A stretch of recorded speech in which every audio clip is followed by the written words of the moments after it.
You see Luna, please tell her I could use her help right about now. Moon Podcast Escalation!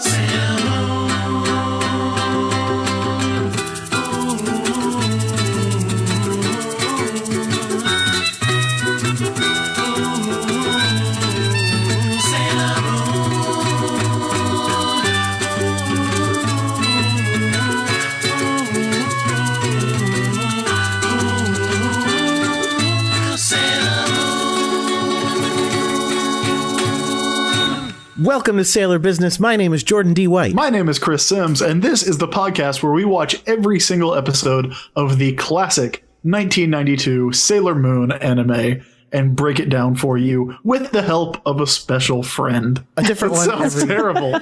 I was torn between saying special guest and friend.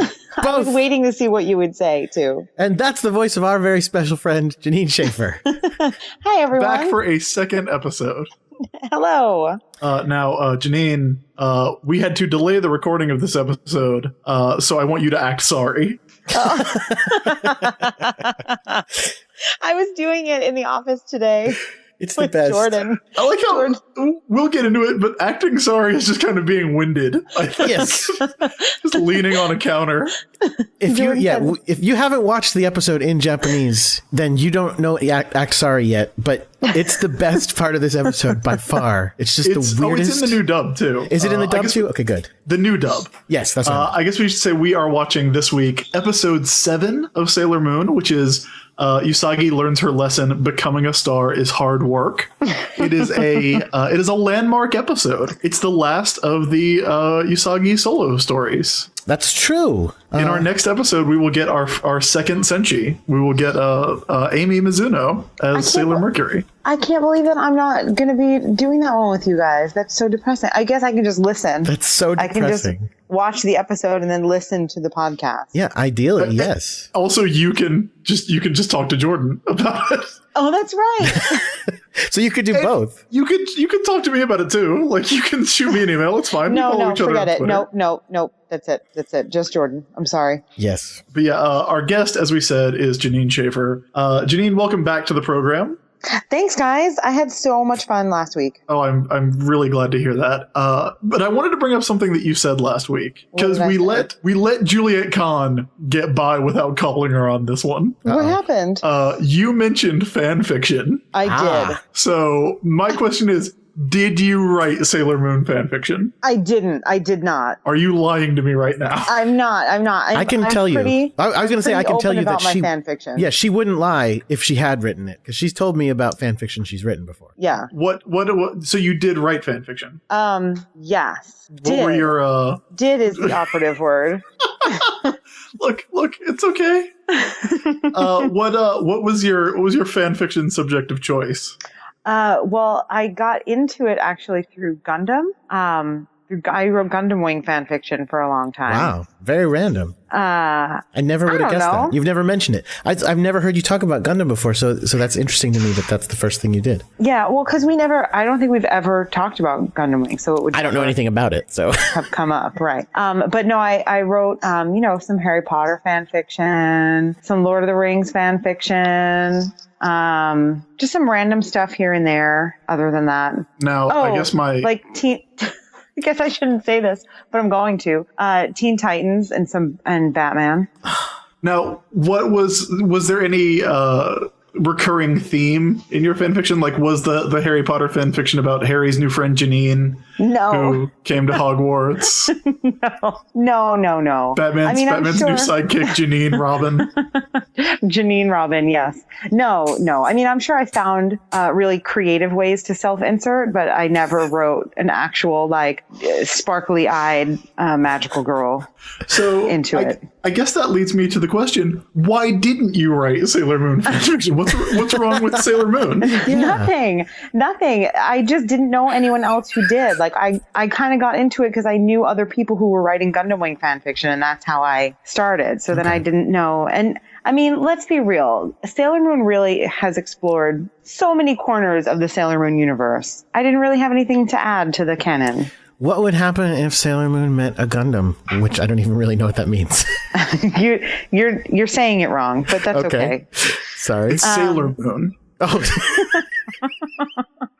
I don't know. I mean, there were like 5 real cute boys, so probably she would like fall over or something. okay. That was a little. Were taste any of them fan awful, fiction. terrible, human garbage pickup artists? Because that seems to be Usagi's type, as we will find out in this episode.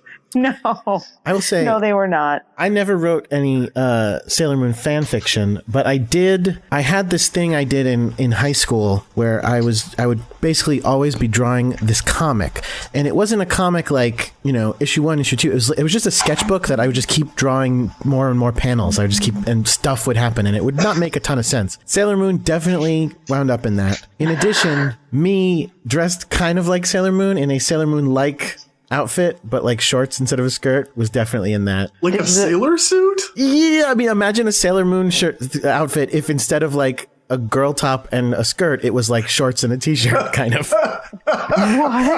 Now I can't stop imagining it. Oh man, I like that you said, like, I was like, oh, I'm gonna ask him if Tuxedo Jordan made an appearance, and I didn't even have to.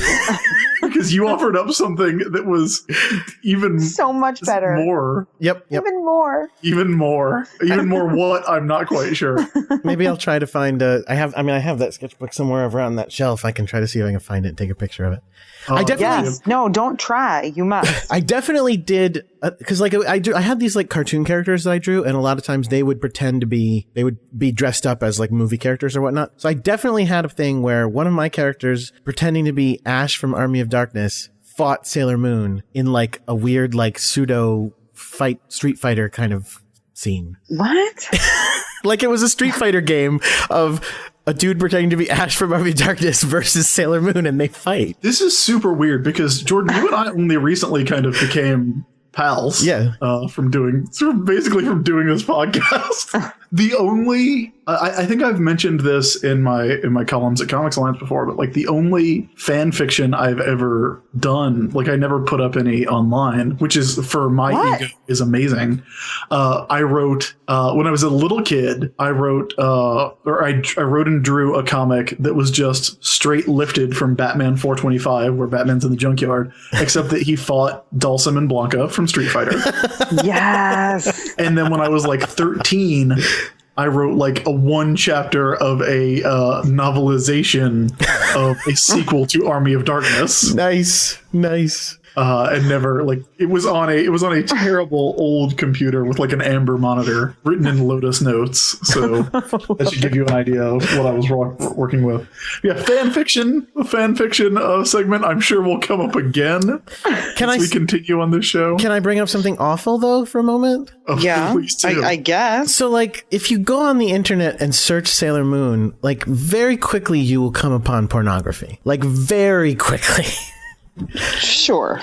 But I find it really upsetting because so much of it is really awful and violent. And that happens in the fan fiction as well. Like it's like so many people are like, I want to write sexual things about Sailor Moon, but it's mostly about like hurting her. And I'm like, that's horrible. That's weird because I've never like, I've done a lot of Googling of Sailor Moon. No, that's not true. I did a lot of like Yahoo searching of Sailor Moon circa 1997. Alta Vista-ing. And it was never like a pornography of Usagi. It was always it was never Usagi. It was almost always Mars. Interesting. Weird. Why? She was really, again, she was even more popular back then than she is now, but I still always feel like she's really popular. Yeah. I don't know why. I mean, look, she is my least favorite of the original 5 scouts. I mean, so basically the moral here is don't Google Sailor Moon without safe search on unless you want to be scandalized, because it's very like page 2, it'll be there. Definitely don't go back to 1997 and just start typing into the Yahoo search that the local ISP makes your homepage. Nice. But today we're not Yahoo searching. We're not asking Jeeves. We're not going to Alta Vista. We are watching Usagi Learns Her Lesson. We're not Netscape searching. We're not loading up Netscape 3.1. We're watching Usagi Learns Her Lesson, Becoming a Star is Hard Work, episode 7. This episode's bananas. Oh, yes. It's really crazy. This episode, oh my God. It is so great. It is so weird. It is so bizarre. Like, nothing in this episode makes any sense. Least of all, the Dark Kingdom's plot. No. It's like the plot in this episode is that the Dark Kingdom wants to essentially make a nuisance of themselves. Yeah. It's silly. But again, I think this is one of those ones where, they were just like, we want to do a thing about famousness. And it's like, well, fame is the word you're looking for. That is the word that means famousness. Right. I mean, being a star. And they were just like, okay, and there's a plot. Like, there's nothing good there. Everybody wants to be a star. Okay, and they try to take their energy. Done. Yeah, they don't learn anything in this episode. No. Like, there's not even like an attempt at a moral. Wait, isn't the title of the episode that she learned something? Yes, Usagi doesn't learn any lesson. She doesn't learn that becoming a star is hard work. From what we can tell that is presented in this episode, becoming a star is not hard work. Yeah, that's true. It's so because it's super weird. All right, well, let's get into it. Let's do it. Right, so we've got. She does Usagi learn how to act sorry. As we will discuss a lot going forward. We've got Usagi Tsukino. She's a 14-year-old middle school student. Birthstone's a pearl. She's a bit of a klutz. Some people would say she's a little over emotional. And she is late for school, no toast, already off on the wrong foot. And if she runs all the way to school, she'll be too tired to study. Which is great. I love that. Because that is perfect Usagi logic. She's like, well, I'm already late, and I'm good, but if I walk slowly, I can study real hard once I get there.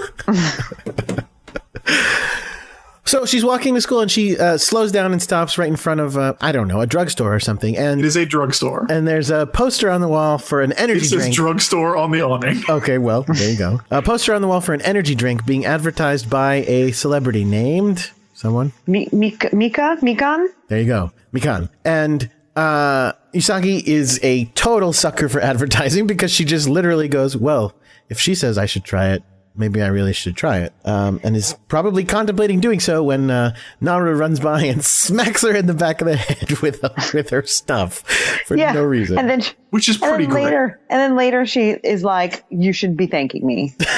Because that's the only reason you got here, yeah. Because you were probably ran after me yelling, going, you jerk. Now, for some reason, I don't know why, the celebrity girl, Mikan, mm-hmm. Mikan Shiratori. I kept thinking that she looked like another Sailor Scout, and because I was trying to guess what was going to happen. Nope. I kept thinking she was going to somehow become a part of the plot, the larger plot, and then that never occurred. No, definitely not. Yeah. Well, she's got Sailor Venus's bow, and she's got Sailor Jupiter's hair. Yeah, maybe I was getting a little bit everything all mixed up. It was the bow that really was catching. It was triggering something in my brain. Instead of that, we find out that she was a former student of this very same middle school that Usagi and her friends go to, and that she was discovered in this very town, Tokyo. And speaking of 1997 Yahooing internet. Yes, this is what I wanted to talk about. It was amazing. Please. This is the most amazing sequence. The fact that he Googles how much she makes. Yeah. Well, not only that, Umino rolls in with the same poster that was in the drugstore, which is great because he's like, hey, check out my new poster. And he's like, did you steal that from a drugstore? Because she thinks that is literally the only place that they have this poster. Well, in her defense, it's pretty lame to be like, I joined your fan club and you sent me an advertisement for an energy drink. Oh, but that's not what he did. He says, I ordered it over the internet. I ordered it. Now, this is 1992. Mm-hmm, mm-hmm. How where is he going to order this over the internet? alt.mecon. I don't know. Yeah, he's dialing up a BBS and giving his giving credit card information over it. He's on the Prodigy Mecon board.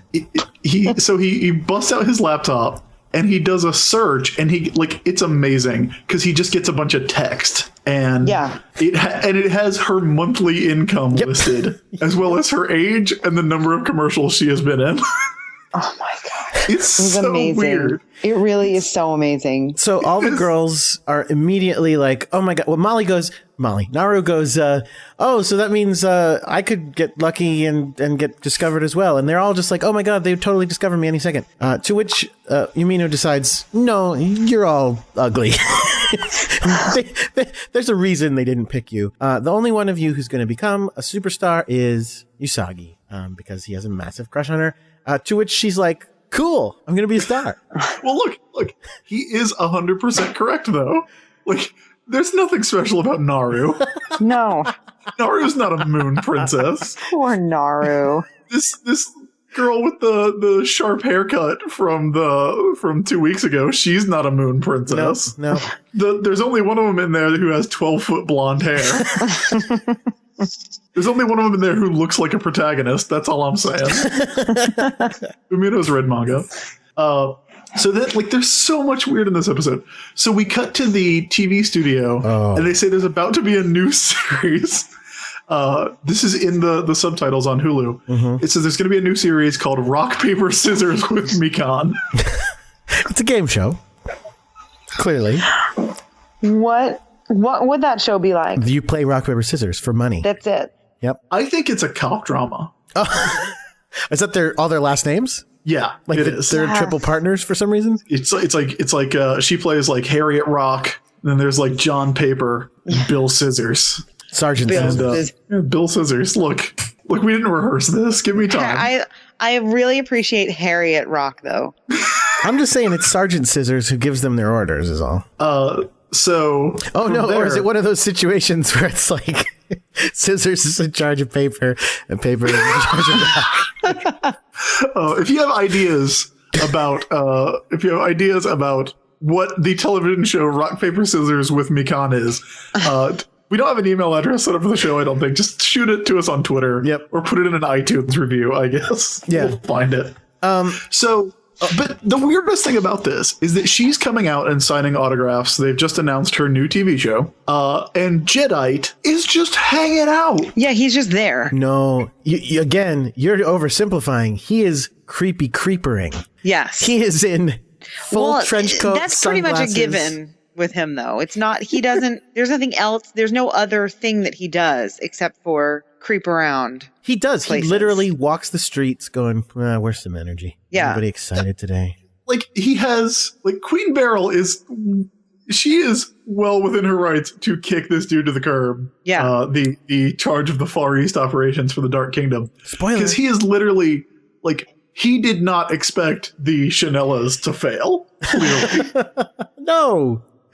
He thought all of these were going to work. Well, and not to mention, we're not even talking about the fact that he's not finding the silver crystal. But side note. Yeah. So I like to imagine that Jadeite is just literally like in a trench coat with his disguise consists of a beige trench coat and red rimmed glasses. And he's just like, he's got Sally Jesse Raphael's glasses on from the 90s. And he's just walking around Tokyo, waiting to run into a new business. Yeah.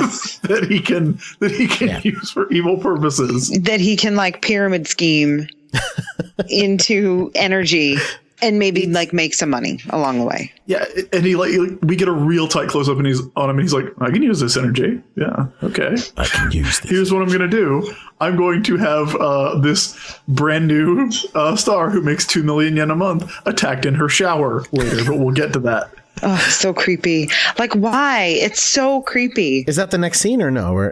No. The next scene is the scene that we're going to be talking about for about a half. It's the scene? Okay, here we go. Go ahead.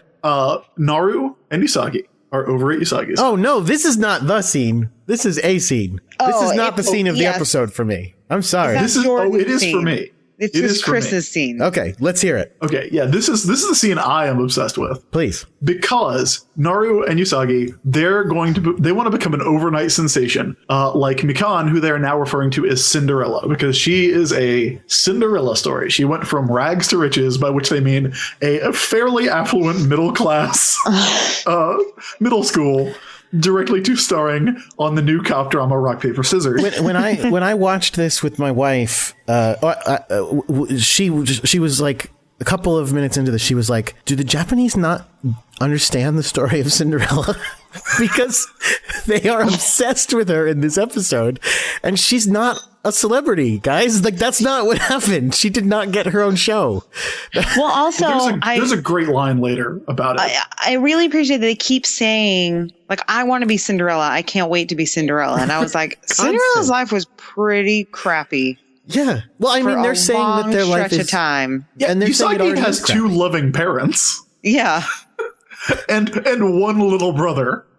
But no. Like, I get what they're torture. saying. No, overnight celeb. I mean, but that's the thing. She wasn't an overnight celebrity. She went from a poor girl to a rich. To riches. Yeah. It's literally where we get that phrase, Jordan. Come on, give him some credit. I was going to say poor to rich, but I guess rags to riches makes a little bit more sense. Well, there's a thing that comes up later where, I mean, Jedi's whole plan is to go around with the Cinderella Caravan. Yes. With the idea being that it's basically like a traveling carnival that's also American Idol. Oh, where so they're he going nailed to it.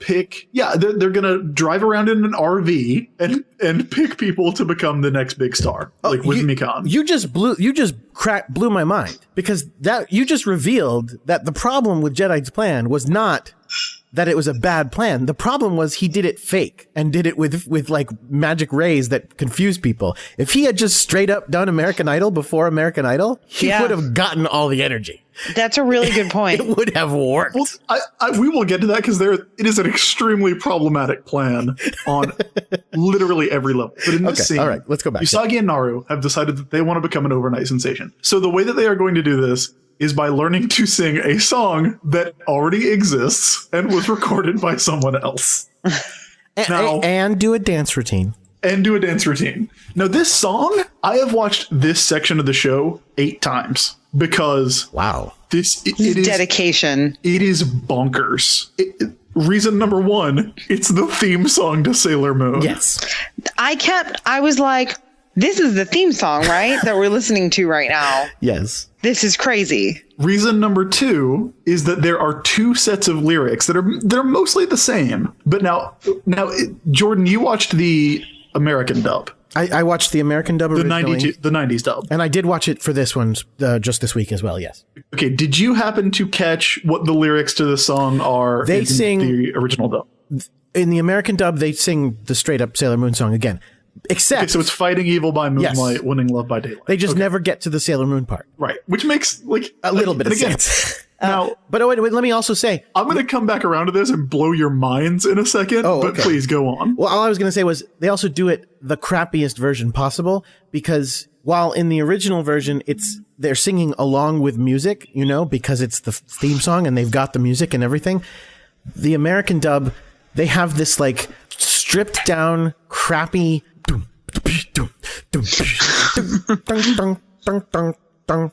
in the background, and they are singing completely out of time with it. Completely out of time, 100% out of time with it. And I was like, why does it sound so bad? Your food's done. Yeah, sorry. Go and ahead. Your birds are tweeting. Are you cooking a bird? What? I heard a bird tweeting. No. Okay, I guess I'm mental. Sorry. So it's terrible in the dub. So Chris, tell us about it now. Blow us our minds. Okay, so here's what they say in the subtitles in the Japanese version that's on Hulu right now. Here are the lyrics. I'm sorry I can't be honest with you. I'll tell you in a dream. Just before my thought circuits short out, I want to see you right this moment. That's the first verse. The second verse starts, guided by the moonlight, we meet over and over again. And then Usagi steps on Naru's foot, and the song ends. But they do mention the moonlight in there. That is an important thing. The version that's in the new dub is even weirder, because you would think they have the lyrics, right? Yeah. But they've changed the lyrics. It's mostly the same, but I guess they changed it to fit the rhythm of the song better, but it ends up sounding like somewhat like a madman wrote it. Let's hear it. This is like someone muttering to themselves on the street. Here's how it starts off. It took me forever to realize this is what they were saying. It starts off with gomen ne, which is I'm sorry in Japanese, which is what they say to start off the English dub. Gomen ne, it's hard for me to say, although it's easy to say it in my dreams. My thought circuit is about to freak out. You know right now I want you with me. Oh my God. And then the second verse starts, the moonlight guides us to our destination, dear. Time and again, we'll find each other. Oh. Now, again, more or less the same thing, but just like thought circuits? I don't understand thought circuits, and I don't understand my thought circuits about to freak out. Well, spoiler for later in the series, Sailor Moon is a robot. Now, Not really. I Not really really. did enjoy all the thought, Yeah. the thought circuits, because that's in the sub, right? Yeah. That Yes. was the best part. That was the best part. I will say, to me, the best part was how adorably terrible they sang. Like, they nailed bad singing. Yes. oh yeah, they're really bad. It was kind of awesome how bad they were. And even Shingo, like between verses, Shingo like sticks his head in and goes, "What is that awful noise?" Here's the part where I'm going to blow your mind. All right. Now you might be wondering, what is this song? Why does Usagi have it? Why has it already been recorded? Why is it also the theme song to the program we are watching? So strange. Sure, yes. This is the song. This is my theory. This is the song that was written at the end of the last episode. This is the song Get that out. Yusuke writes about Sailor Moon. That's why it's the theme God. song to the show. Well, I just blew your mind. I don't. You think it's jazz or? Oh no, I think it's just his terrible. Like we're gonna look back on Yusuke's career and be like, man, remember when he released that really awful pop song about robots being in love? You know what? I'm on board. I love it. I think it's perfect. I am 100% on board with that. Like I said, I have thought a lot about what is going on in this scene. Also, it's worth noting that Naru and Usagi are doing completely different dance moves from each other, which is great. The whole. I mean, well, they didn't plan it. Can you explain the tennis thing to me? Anyone? The thing where Usagi has a tennis racket that Yeah. she's waving around. The closest I could get is that Naru says something like, "We're gonna storm the pop world" or something, and she's like, "All right," and grabs a tennis racket and like gets ready, and it's like, no, not like that. But I don't get it. I just don't get it. I am at as much of a loss with this one as I am with that pudding a couple Would weeks I? ago. Wait, what? That was from a different episode. There was Luna said, "I have to keep looking for the moon princess," and she goes, "Moon pudding?" And it was like, what? No, I said princess. She just hears the word pudding. She just hears dessert, and in any context, she hears dessert. Yeah, it's funny that you guys are talking about the tennis racket because I'm to the point with these episodes where things happen, and I'm like, yeah, okay, that's totally normal. That's not weird. I mean, sure, if we weren't doing a show where we discuss every aspect of it, I probably wouldn't have worried about it. But Yeah, Janine. No, that's not what I'm saying. I'm just saying, like, even the weirdest stuff seems like, yeah, sure, I'll go with this. That seems normal. It has to be something where Naru said something that sounded like the word tennis. it I must guess. have been. Yeah, I guess. It could be a pun. So where do we go from? Oh, so then they're, as you said, they're dancing. Usagi steps on Naru's foot, starts calling her names. They start catfighting, and Yeah, they do the thing that friends do, Right. When they don't get along. From now on, mostly on television. From now on, we're rivals, she says. Yeah, this is what girls do. Yeah, Okay, good. Confirmed by an actual girl, so it works. that makes sense. It's also at this point where this is not one of the better animated episodes. I mean, it's fine, but there's a shot where, like right from here, Naru goes home and Usagi goes to sit in her living room with her family watching TV. This is the scene. And we get a profile shot, and Usagi's eyes like are just way out of proportion.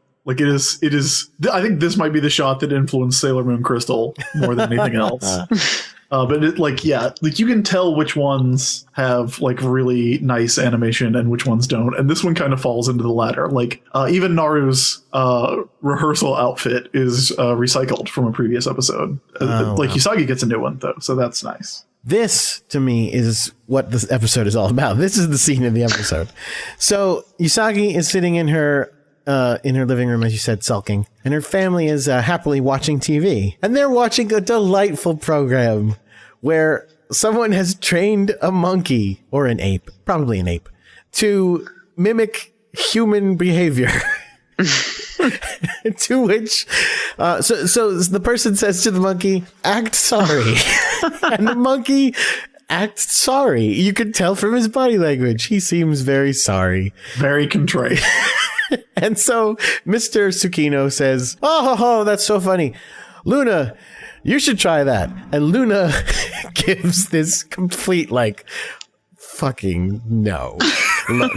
She basically cusses at Papa in cat language. Yes. She's like, wow. This total look of dismissiveness.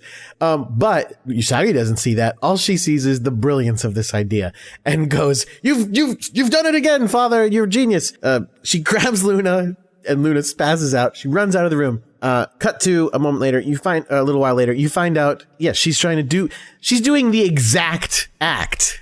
She's saying to Luna, act sorry, Luna. And Luna, standing on her hind legs. She does it. Yeah, Luna's just doing it. She's standing on her hind legs. She puts her arm out, and it's just like, looks so sad. It's like, oh, I'm so sorry. Here is my problem with this plan. It's terrible. It's terrible. Look, it is very impressive to make a cat act like it has people emotions. And also, Luna is standing on two legs and then kind of leaning over on a counter looking sad. That's very impressive. Do you know what is less impressive than? What? A fucking talking cat. So, Usagi could just be like, hey, I am the greatest ventriloquist alive. Yeah. Watch this. Or even if Luna won't talk on stage, Luna is a freaking person with a mind that understands all of this stuff. Luna can do math. Anything. Luna can also backflip and produce magic items. Usagi could literally be like, name any item in this room, random person, and they do it, and Luna goes to it. Like anything. She understands. Now, okay. Instead, she decides, I'm going to steal the direct act of that I saw a monkey do, that exact thing. Well, that act was on TV, Jordan. There wasn't any talking cats or cats that could do math jerks on TV. There was a monkey acting sorry. Oh man! Now let me point out. So as I said, I watched the original dub, and if you look at the picture of Luna, this will make sense to you as well. In the original dub, there is no act sorry. What we have instead is Luna is doing that pose because she is dead tired because Serena has been making her sing and dance. What? See, that is a much better plan. It's a much better plan. Luna is sitting there going like, oh God, it's terrible having to dance and sing like this. That pose that she's in, like, it works for sorry, but it also works really well for like, I've had enough of your shit. Just, ugh. It's the saddest little pose ever. And by the way, this is totally the screenshot for this episode because it is. Yeah, so it's been in my head nonstop. Me and my wife have been doing act sorry to each other like all the time. It is the best thing in the world. It's pretty amazing. And if, like, you can go to the website, which is wax-work.com/sailor, and you can see all of the pictures that we have put up for the episodes like that. And like, Luna's drawing of Fat Usagi, which is so mean. And Luna getting kicked by well, I want to say Sammy, by Shingo. Right. Oh, this is the best picture ever. It's pretty great. Okay. All right, so that to me is the scene of the episode just because I love act sorry so much. So that's Usagi's act, making a cat act like it has people feelings. Which is does. Less impressive than what the cat actually does. Here's Naru's act. Oh, even better. My God. The same duet that she was. And again, here's what I can understand. When they leave, Luna's like, well, I guess I'll just pretend to, or I guess I'll just become Cinderella by myself. And Usagi's like, yeah, I'm going to become Cinderella by myself too. Now, Usagi immediately goes for her cat. But God. Luna or Naru, I'm getting so confused about this episode. Yeah, you said Luna was going to be Cinderella for a second there. You meant Naru. Apparently Naru doesn't have faith in herself as a soloist. Like, she only thinks her voice works in a duet. Or any of her other girlfriends, all of whom think they can be stars. There's that really severe looking young lady. Sure. There's the girl with the curly hair. But no, she gets Melvin to come over, Umino, and dresses him as a grandma. Why? It doesn't make any sense. I really do not understand. He is wearing the Chanel suit that Marge gets in that one episode of The Simpsons. It is a pink skirt suit with a big blue brooch on it. It's bad enough ridiculous. to make Melvin be the one to do it with you. Why dress him as a woman? I don't know. And why, when he's like, why do I have to dress like this? And she's like, oh, well, I mean, Usagi would really like it. I bet she'd like you more if you had like better social skills. And he was like, oh, you're probably right. Thanks a lot. Like, you're a real good friend. Thank you. This makes zero sense. None. Usagi said you'd be more attractive if you dressed as Jackie Onassis.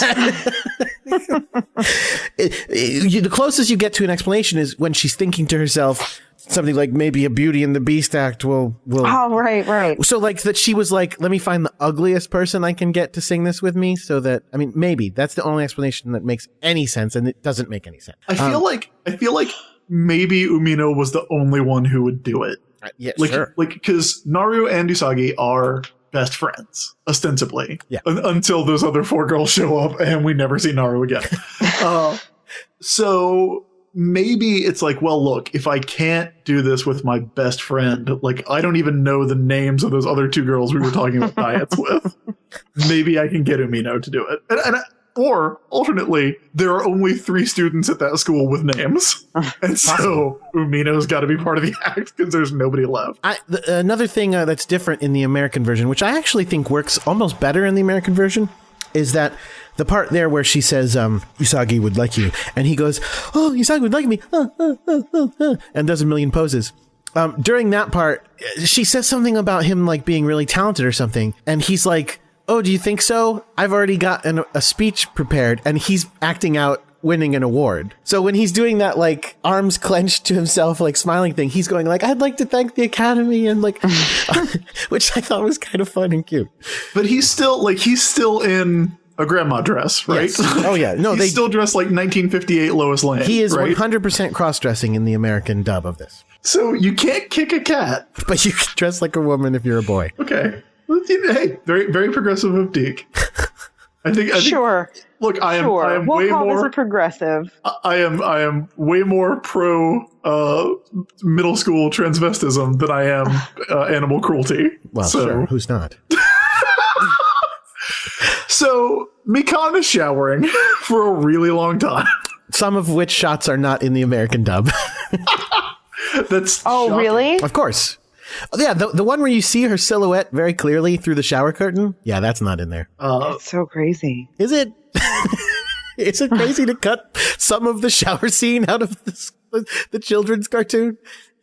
I guess. I feel like I don't remember it being that long. It would be less of the silhouette behind the shower curtain scene that bothers me, and more that shot of her at the bottom of the tub.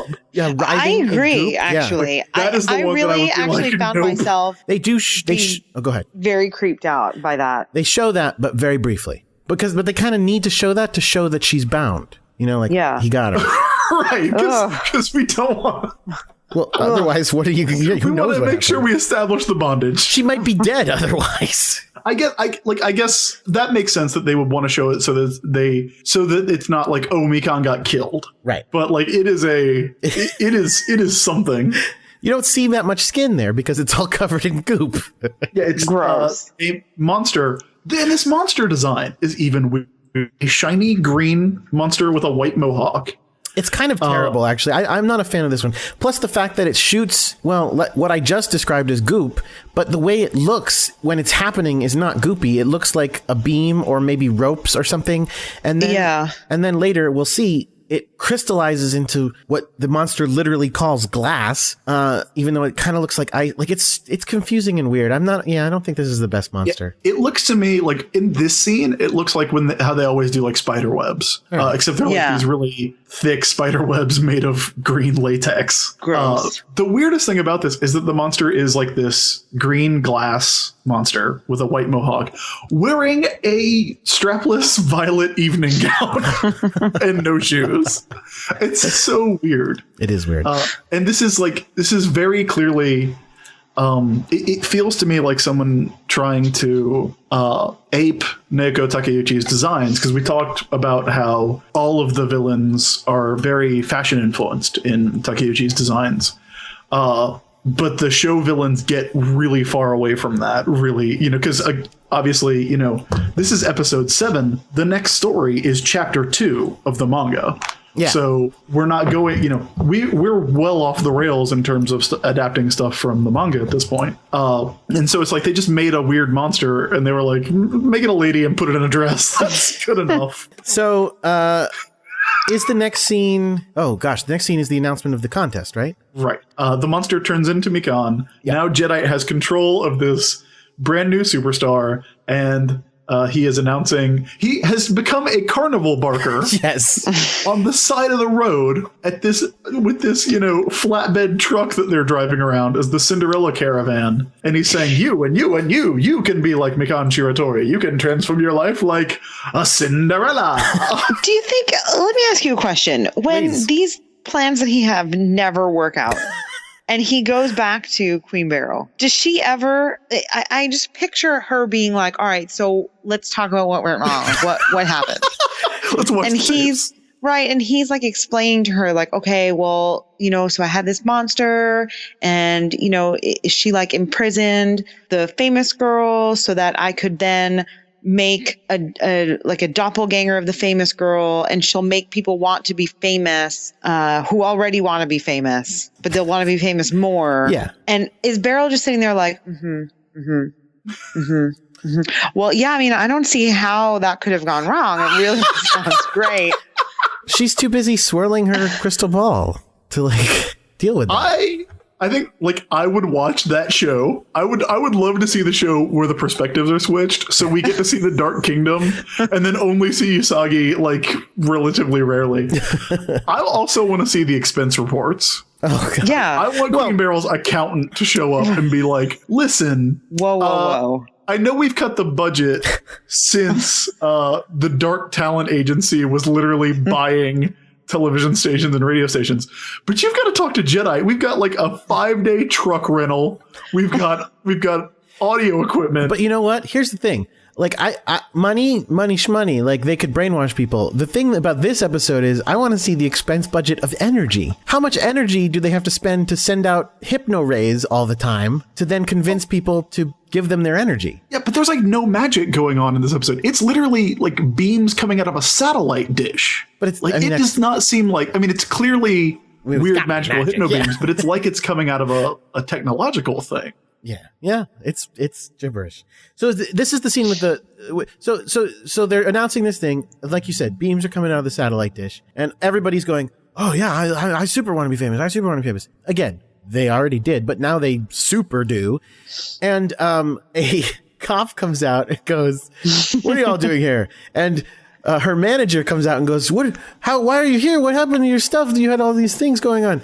And they both get hit with it and become obsessed with becoming stars. The cop starts doing handstands, and the agent does kicks, split kicks, weird things. And they both would like to be superstars as well. So it works on everybody, not just young girls. Yeah, and the weird... But like they are the only ones who we see it work. I mean, yeah, it's a very small scale operation, this one. And the weird thing is everybody kind of gets the sleepy eyes, right? Yep. Like everybody kind of gets the low energy. We're having our energy sucked up. Oh. But like everybody's still like walking around, going to school, practicing their acts. I just remembered that it started with an energy drink and now they're stealing their energy. That's but the energy drink isn't a Negaverse plot. No, but that's what I'm saying. It's just an energy drink. It's just maybe it is. That's all. Maybe maybe it's like it's a slow burn project that he has. They should just buy the energy drink. Yeah. The Negaverse should. I mean, and just drink it. Look, there are a million ways to get the result they want. They just like buy out a truck of Red Bull and they're like, we got this. Here you go, Queen Beryl. All the energy. My question you need. is, like, in previous episodes, we've seen that when people have their energy sucked up by the Negaverse, they go comatose. Yeah, no, not in this like time. they are jacked up hard. Well, it happens to them later. Yeah, but like they're still just like kind of walking around and they've got like, oh, this cop's gonna do a handstand. Like our plan is coming to fruition. Well, like you said, cops are doing gymnastics. This is their slow burn plan, where they're like, we're gonna get a little energy now. They're going to get all worked up, and then we're going to do a big show with no audience, and they're going to spend the energy, and it's going to go straight into our coffers. So, okay. So how many jewels are they getting out of these kids? that's the science we need to know. So okay. Then Mamoru shows up and is a friggin' asshole. No. Wait, you forgot the Luna scene.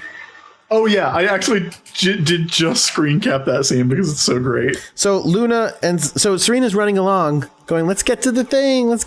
And Luna is like, I'm not doing this. This is ridiculous. She lays down in the middle of the sidewalk. Yeah, she just lays down and goes, I'm not going. I want to. I'm done. And she sounds so like and looks so defeated and beat and just like, what have you done to me? And she basically says, look, I played along because I thought like you needed to have some fun. And Usagi's like, yep, sure do. And she's like, but it's nonsense, and you're not going to be a star. You've got Sailor Moon. You've got Sailor business to do. She doesn't actually say that. You've got Sailor Moon stuff going on. That's a big deal. That's far more important. And I think you're really trying to become famous, and I don't want you to. And Usagi's like, no, I'm not trying to become famous. And she's like, you are. Admit it. And Usagi like cries. And Usagi says the best line in the world, which is, as she runs away from Luna, you don't understand the innocent dreams of young girls. I gotta correct you. Oh, I'm sorry. That's not even the best line in this episode. Okay, all right. It's a pretty. We're getting to it though. All right, let's hear it. Amazing. Because then she doesn't run into Mamoru. She sees Mamoru up ahead and goes and hides in an alley. Yeah, she sees Mamoru. She turns around and goes and hides, and he just like saunters up. Yeah. Like, well, Miss Bunhead, you're gonna go do something stupid again? Like, oh. Fuck this guy. What an asshole. Such an asshole. But here's the thing. So she's immediately reacts to him poorly, obviously. And he's teasing her. But teasing. But when yes, teasing, because when she runs away, AKA being a dick. After him being a quote unquote dick, the look he gives her is so creepy. No, is creepy the word that you're looking for? 100% into her though. He's like, no, it is. It is a super dick move because she literally goes, "Stop! You're being a jerk. Stop talking to me. I don't want to talk to you," and walks away. And then there's a close up on him. And he's like, "Yeah, nailed it. Yeah, got her. So cool. You're like, they're destined to be together. Douchebag." It's gonna be all right. She'll forgive him. He's so like, I hate him. Like I don't remember. Like I remember thinking Tuxedo Mask was kind of useless when I was watching this as a teenager. But like watching this as an adult, I'm like, he's such a jerk. And she's a 14-year-old girl who's constantly getting street harassed by this dickhead. and then, but it's okay because they're moon lovers. Yeah, that's how it is. That's how it is sometimes. He's trying to Beatrice and Benedict her, and she just doesn't know what that is. She's like, shut up. He's like, I've got a witty thing to say to you, and she's like, screw you. It's the worst. Not interested. She'll be interested. Just wait. Motoki is a much better love interest. So you're team Motoki. We know. I am. Well, look, I'm not though, because we all know Motoki has a girlfriend. That is also. We're gonna get to her later. Yep. Spoilers.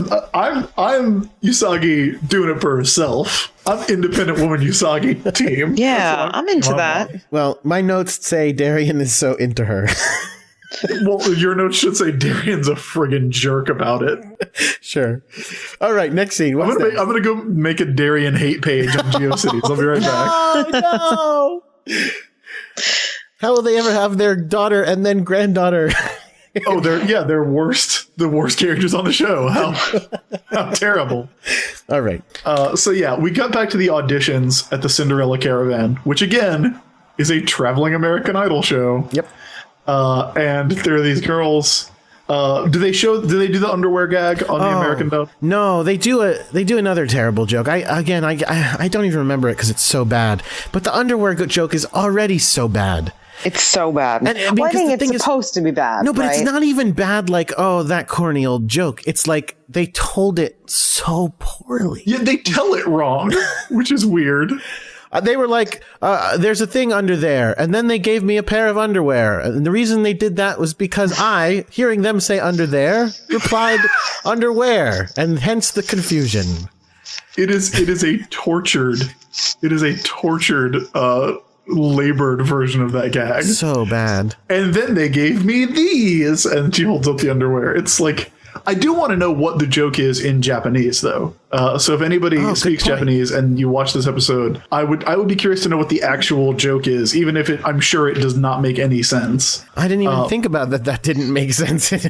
Well, yeah, I'm pretty sure they don't. I'm pretty sure under there and underwear are not a big pun in the Japanese language, but I could be wrong. In addition, as each person gets approved, she plays a little chime for some reason. She plays a chime with a mallet and then uses the mallet to stamp their hands. Which is great. So silly. So Naru and Umino, they make it to round 2. Of course. With their song. Talent. That they did not write. You're comparing it to American Idol, so that's not saying. I mean, I guess that's true. It's just weird. Like it's fine if they want to sing like a cover song for a talent show. I just think it's weird that Usagi thought they were going to be an overnight sensation for that. Yeah, that's true. Anyway. But back at school, because Usagi was intimidated out of following her dreams by that asshole Mamoru, she is unaffected by the rays that make everybody forget what they're doing and focus on trying to become stars. And this is a part that I don't understand, because everybody acts super weird at school. And Haruna is not there. Haruna's not in this episode. Yeah. I like to imagine Haruna is auditioning during school because she is very susceptible to these Negaverse plots. Everybody's hanging around in the classroom, and Naru's practicing autographs. Umino's brought streamers. People are like practicing their acts. And I don't know if this is supposed to be a side effect of the Dark Kingdom's plot, like the rays, or if this is supposed to be just something natural that kids are doing. Because Luna talks about it being strange and that people all over town are neglecting their duties, but I don't understand what the Negaverse would get out of that. Like, they have created a minor annoyance all over the Juban district. Well, again, like I said, I think it's that they're building, like the idea that they're building up their energy. But no, it's really just a bad plot. No, I definitely think this is the Negaverse. I don't think that this is a cultural commentary on the obsession with fame, or at least not as much as it's a goofy Negaverse plot. Yeah, I don't understand this plot. I don't understand what they are possibly gaining from this. It's terrible. Well, I mean, shortly thereafter, they're gaining energy, but only very poorly. Like, is the plot to get everybody to show up to the auditions? Because again, Naru, this is not. These aren't the auditions. Those were the auditions. They're over. Well, when Naru and Melvin do their act at school, like they get on a stage that appears out of nowhere and looks like one of those things you use in a warehouse to pull things off the high shelves or to fix power lines. Oh, sure. They climb up on one of those and do their act, and then they say, "Hey, everybody, don't forget to come to the Shan Plaza for the big show, the big talent show, where we're going to find out who's going to be Cinderella." Right. That's Me and this guy are going to be Cinderella. It's the show. It's the show. If the idea is that they're going to get everybody in one place and then blast them with this ray. Well, and that's why they Here's the other weird thing about that. I understand that all these performances are terrible, but apparently no one likes these people either, because no one comes to the show. Everybody thinks they're going to win the show. No. Not everyone. I mean, you see the people in the show on the stage. They can't be everyone. Where are their parents? Yeah, exactly. No one comes to see this. Molly and Melvin go around going, "We're going to do this dance routine." And everybody goes, yeah, we'll be there. And nobody comes to see it because it's going to be that bad, apparently. Well, my big problem with this is that I don't understand why they're going through all this trouble. Because if they have a ray that shoots out of a satellite dish and sucks up your energy and makes you stop doing your job, do it first. They don't have to go on a whistle stop campaign tour to promote it. They don't have to get their street team out there. Well, there are sporting events in Japan that I assure you are quite popular. They just have to go to a stadium. That's all they have to do. He didn't walk by a stadium randomly on his "Where's the Energy" walk at the beginning of the day. They could have gone to the live studio audience taping of the first episode of Rock, Paper, Scissors with Mikan. That's true. That he could have done. I mean, but also you're right. Like the specifics of the plot specifically don't make sense because again, they don't draw anyone new to the show. The same people are at the show as were at the auditions. So why do a show? Just say you're at the audiditions. And it's not a show. Done. Well, they don't even want it to be a show. Yeah, they make imaginary people with a disco ball, and this is so yeah. No idea what's happening. We'll get to it. So Serena goes to the show. Usagi goes to the show because they're so suspicious of what's going on, and she literally walks in and goes, "There's nobody here. This show is empty." Meanwhile, up on the stage, all the performers are getting ready in a giant mass of people about to perform all at once. All at the same time. Oh, wait. This is the part at which, before it starts, Luna says, "Oh, do you think it's a monster?" It could just be crazy. It's probably people. a monster, right? And Usagi's like, "Yeah, probably." And she's right. And she's right. Yeah. Again, I do love that they have already kind of realized the formula of the show. It's like, yes, Usagi, of course it's a monster. There are people acting weird, and there's an audience full of weird indigo silhouettes. And a bunch of people doing yoga on stage while people are trying to sing. Well, they don't see the people because they think it's an empty place.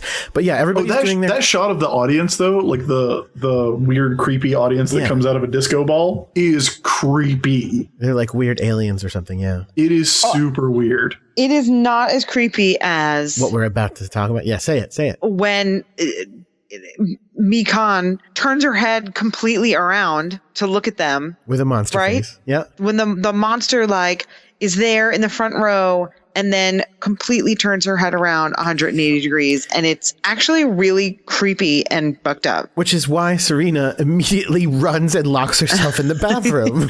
Well, there's a couple things about this. That is creepy, but it's not as creepy when Naru's mom does it in the first episode, and it's like the exact same thing.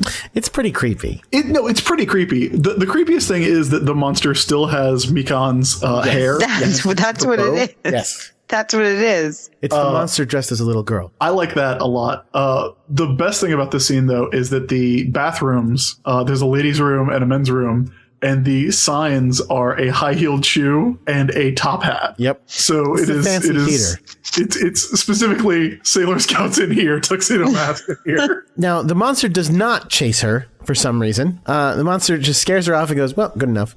And the monster has other shit to do. So she hides in the bathroom. Oh, and I should mention, my wife was like, why is Serena or Usagi, why is Usagi running from the monster when last episode she was super brave and smart and came up with a lot of stuff? And I told her it was because last episode she was beefed up on the idea of protecting love. She was all about I'm doing this on my duty to protect love. And in this episode, she's just a bunch of people are doing a talent show.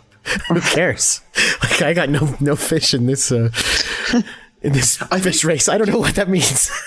I get no fish in this race. Do you think Usagi has a specific phobia of the head turning thing? It's the first scary thing she ever saw. She's scarred. This is the most she has freaked out since the first episode. Oh yeah. And I love the shot of Luna calmly knocking on the bathroom door, which is amazing. And again, she gets Usagi to come back by going, everybody's in danger.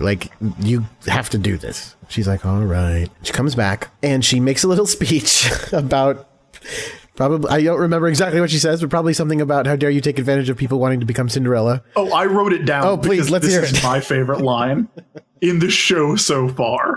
Let's hear it. She busts in on Mikan, who's sucking up all the energy into a button on her dress. And she says, first of all, and there's a complex stage thing. Oh, yeah, this is weird. She causes the curtains to close and then open back up, and she's in the spotlight. Who's running that spotlight? I asked that as well. It must have been Luna. And before that, it's something even weirder happens, which is every single performer falls over. So, okay, good. Job done, right? Then the energy waves stop, which I as a viewer was sensible. They all just died or fell over or whatever.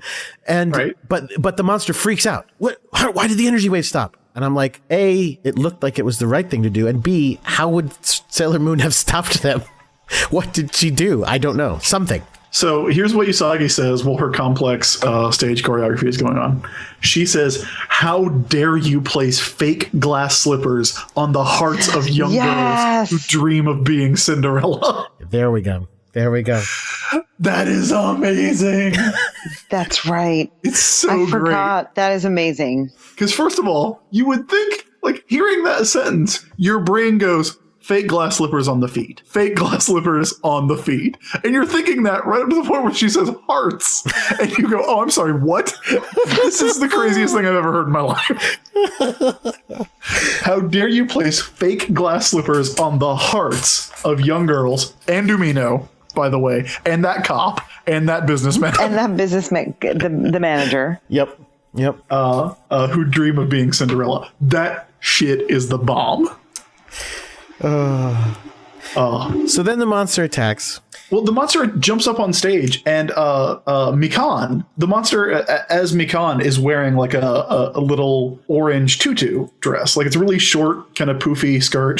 She's dressed like Ariana Grande, if anyone out there watches a lot of Nickelodeon, like I do. And then she, like, hulks out and blows the dress off, and she's wearing a much longer dress underneath it, which I always find amusing. And then they start fighting, and all the creepiness budget was blown on that one scene of the head turning around, because the rest of this fight is not creepy at all. Because then they do this gag where Usagi hides in the seats, and she's crawling around on her hands and knees between the aisles of seats, and the monster can't find her for some reason.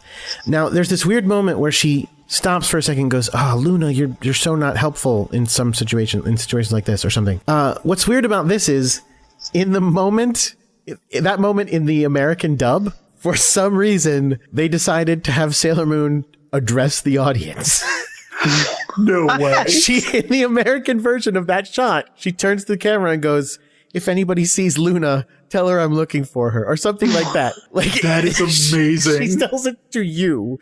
Let Luna know I need her help. Super weird. That is an instance where I will be like, yes, the original dub is vastly superior to what happens. I would love to see more Sailor Moon fourth wall breaking. So then she pops her head up over the seats, but then, the monster's behind her. Monster hawks the blue loogie at her, which turns her to a glass coating. She can't breathe. She's completely encased. And then what could possibly save her? Well, it's a rose flying flying from the corner. Smash! The glass breaks. She's fine. Tuxedo Mask says, "You've got this now, so I'm out." I feel like the title of this episode should be Janine Schaefer's Heavy Sigh. It's going to be Act Sorry. Let's be honest. That's true. So then again, what I thought was funny about this is that once again, Tuxedo Mask does the thing where he goes, "Okay, I helped, peace," and leaves. But the monster goes, "No way, I'm going after you," and has completely shifted focus off of Sailor Moon at this point and goes, "I'm going to chase down this top hat dude who screwed up my plans," giving Sailor Moon the perfect opportunity to break off her tiara and annihilate this monster. Well, also, though, at this point, so after this happens, then Luna just shows up and she's like, "Oh, hey, is everything cool?" Yep. All right, cool. It took me a long time to get down here from the spotlight that I was operating. Spotlights. Where was she? Spotlights. I feel like that's literally the only plausible explanation for what happens here, is that Luna was actually operating the curtain and the spotlight. Serena was like, "You go up to the tech booth. Let's make this happen. We're gonna Luna, you've got your degree in theater. You've got your degree in stage tech. You can handle this, right? Like, I really want to make a dramatic entrance." And then what's the button on the episode? So the button on the episode is Janine's favorite part. Oh, let's hear it. Luna shows up to say, "Hey, use that finishing move that you've been doing for 7 weeks now." Oh, right, that one. So the one that kills the monsters. Yeah, the one. Oh, yeah. I know what you're talking about. Moon something. So then the button on the episode is, I think, Janine's favorite part, right, Janine? It is my favorite part. Do you want to tell them what happened? So then at the end, they're back home, and Usagi is like looking out the window, and Luna says to her, "Act sorry." And then she does puts her hand on the window and just looks so sad, and it's the best. And then the episode is over. Like, it's just an amazing callback. It's so great. They don't talk about anything that happened. Not really. I mean, they talk a little bit before that, but not a ton. Usagi also looks up into the camera in that scene and like gives a little nod to the viewers. Yeah, she sticks her tongue out. She goes, meh. After she acts sorry, she's like, oh, eh.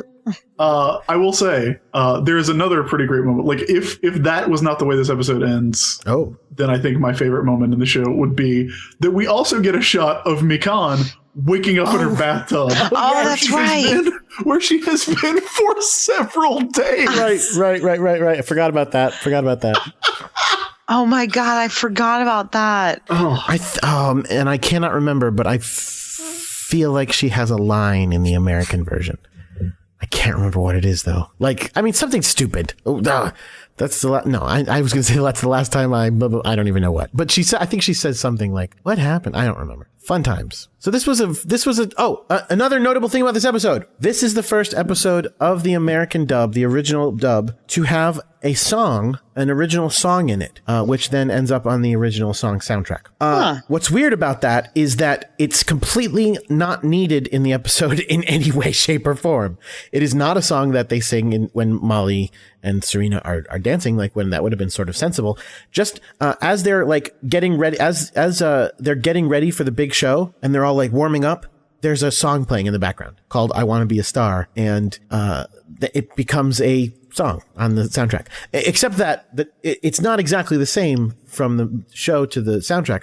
On the soundtrack, it is a song that is 100% written from the point of view of Sailor Moon. It's a really silly song called "I Want to Be a Star." It's absolutely musically a really cheeseball ripoff of Vogue. And let me see. It has a spoken section in the middle. And that's just, she just says her Sailor Moon thing. But like basically it's a song about her singing about she likes to dream about being a star. And at some point she's talking about all around the world she'll go, giving shows from east to west with her Sailor Scouts. The best line in it being, "I'm going to be the absolutely most famous teenage girl." So is that she's going to go put on shows with her Sailor Scouts? Yep. I mean, I guess like I was just looking at pictures from the Sailor Moon musical, so I guess that is accurate. Oh yeah, good point. But I don't think she's supposed to think that's what her job is. Oh, the spoken part is, "On behalf of the moon, I shall sing to fight to right wrongs and triumph over evil. With my friends Sailor Venus, Jupiter, Mars, and Mercury, we'll make the world a better place for all people." And she's going to do that by singing, apparently. I don't know how, but there you are. Amazing. Wonderful. So what have we learned from this episode of Sailor Moon? What life lessons have we learned? Janine Schaefer, Sailor Moon says what? Becoming a star is hard work, obviously. Is it though? I mean, I guess sometimes you get attacked in your shower by monsters and wake up 4 or 5 days later. Yeah, I mean, that's the thing. To be fair, the one person who became a star, they just say she got discovered. Oh, well, fine. Then I guess I didn't learn anything. I don't think any of us learned anything. Well, wait, hold on. But there's a way to make that work. Becoming a star is hard in the sense that it's not going to happen. Like that kind of it's hard. Not like for those who achieve it, it was difficult work, but rather most people try really hard and fail. Like it's hard and it's not going to happen. Yeah, you're not going to become a star. Okay. So give up. Just forget it. Forget it. Oof. It's a waste of energy. Literally. Yikes. Or find a cat you can train to act sorry, and it's the cutest thing ever done. What did you guys learn? Jordan, what did you learn? I mean, I learned how to act sorry, and I've been doing it all the time. I like lean over and look pathetic. It's awesome. I learned that if your thought circuits are about to freak out, you shouldn't be ashamed to express that emotion in song. True. That's Sailor Moon says. Yay. Well, that was great. Yeah, it was great having you on the show. Thanks, guys. I really, really liked it. Yeah, and this is, like we said, Jordan and I are both big fans, I think, of the Sailor Moon solo stories at the beginning, where it's just Usagi and Luna running around fighting monsters. But that era is over with this episode. This is the final Usagi solo story. Next week, we will be watching The Girl Genius is a Monster, The Brainwashing Cram School of Horror, which is a pretty amazing title, which introduces us to Amy Mizuno, a.k.a. Sailor Mercury. Yep. Spoiler. Which will set us on the path of getting the whole team together. But we do just have Sailor Mercury for a couple of episodes. I think it's only 2 episodes before we get to Rey. Really? In episode 10, yeah. So things start to move really fast. Well, we got 7 solo episodes and now 193 team-up episodes. But we have those 3 for a really long time. We have those 3 for let's see. Rey is introduced in episode 10, and then we don't get to Makoto. We have to go through the Maxfield Stanton saga. Oh yes. It's not till episode 25 that we get to Sailor Jupiter showing up. So it is going to be a quick edition of the next 2 scouts, and then a long time of just those 3, which is pretty fun because we'll get to see those 3 bounce off each other in really cool ways. Janine, do you have any thoughts on the Sailor Moon solo stories before we go? I don't know. I feel very like protective of her, just figuring out how to do this, and like, I don't know, being it feels very innocent. Like, it feels even more innocent than the rest of the show. Oh yeah. Does that make sense? Yeah, because she really is just learning. Yeah. Do you think that this is like 7 episodes in? Do you think that's like an appropriate, like a good amount of, not appropriate, but like a good amount of time to focus on one character in what is ultimately going to become a big ensemble show? Or do you feel like there could have been more? Do you feel like because again, the manga and Crystal, Sailor Mercury is episode 2 of Crystal. It's chapter 2 of the manga. So they show up really quick. I don't know. I think about it like if this were like an American TV show. I'm trying to think if it would be like, would the addition of another Sailor Scout be the end of the first season? You know what I mean? Like how would it sort of be structured? And I can't really decide, because you want that other interplay to start bringing out different facets of everyone's personality. But it is kind of fun having just her and Luna do stuff. But I mean, not if we get more episodes like this. Have we ever? I don't think I've talked about how many a million parallels I think there are between Sailor Moon and Buffy, because I really do feel like they start pretty much the same, and they follow a lot of the same patterns, and they get to a lot of the same big mark points as well. You know what I mean? They both start. I mean, again, they both start with a teenage girl who's the chosen one. She has a boy best friend and a girl best friend, or friend that she interacts with. The boy is a loser. There's a mysterious guy who comes around and saves her once in a while, and there's a British person who's overseeing her. Oh my God. Giles would be so pissed. That he's a cat? Luna's the best. It is like a really, really strong parallel. Like the format that I always go to for the influence on Buffy is Spider-Man, because that's the teen superhero. Sure. They can all be traced back to him. Sure. But I do think, like Buffy and Sailor Moon a lot. Buffy started when, 97? Something like that. Yeah. I mean, I think it was definitely after Sailor Moon came to America. Oh yeah. So it would have been in the consciousness as at least the American dub. Spoiler: the guy goes bad. Another spoiler: a girl shows up from out of nowhere and just joins the family. And nobody, no one thinks sister. Yeah, well, it's a sister / sister daughter situation. Yeah. Yeah, like there's a lot of stuff. There's a lot of weird stuff where it's like, oh, okay. Wow. I didn't even think of that. So anyway, it's fun times. We'll as we go forward, we can keep that in mind. Yeah, I think we'll see a lot of parallels there. I mean, and she puts in Buffy, they talk about the Scooby Gang they put together, but again, that's very similar to the Sailor Scouts. Like she just rolls along and picks up friends. One of the sidekicks already has magical powers. Mm-hmm. Outside there you go. Nobody, and I guess they do all become Sailor Scouts in Buffy eventually after 7 years. Yeah, over time. Whatever. So fun stuff. So Janine, one last question before we go. Obviously, we can't 100% promise anything, but is there anything that you'd like to come back for if you could onto the podcast?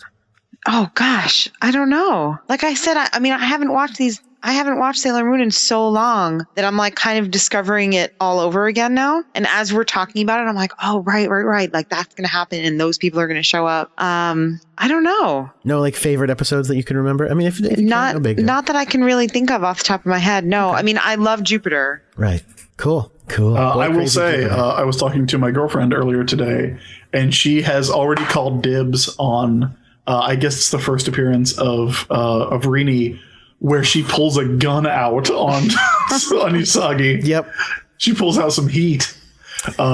So she wants to be on for that one. Good times. So that one has already been dibsed for a year from now. Janine, thank you so much for joining us. I am so glad